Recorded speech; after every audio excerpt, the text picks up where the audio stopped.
இங்கே மல்லிகைப்பூ பிச்சிப்பூ இதெல்லாம் தான் அவ்வளோவா நல்லா இருக்காது. பட் வந்து கலர் பூவெல்லாம் பார்த்தீங்கன்னா அவ்வளோ சூப்பராக இருக்கும்.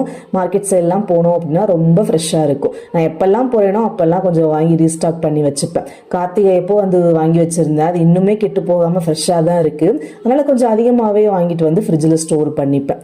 என்னோட கிச்சன் வந்து ஓப்பன் கிச்சன். அந்த என்ட்ரன்ஸ் வந்து ரொம்ப எம்டியாக இருக்கே அப்படின்னு சொல்லிட்டு ஒரு ஃப்ளவர் வாஷ் வந்து ரொம்ப கம்மி பட்ஜெட்டில் தான் வாங்கி வச்சுருந்தேன்.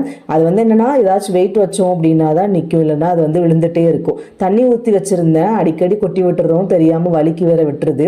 அதனால் தண்ணிக்கு பதிலாக அரிசியை கொட்டி வச்சோம் அப்படின்னா கொஞ்சம் ரிஸ்க்கு கொஞ்சம் கம்மியாக இருக்குமே அப்படின்றதுனால அரிசியை மாற்றி அந்த இதை வந்து செட் பண்ணி வச்சுருந்தேன்.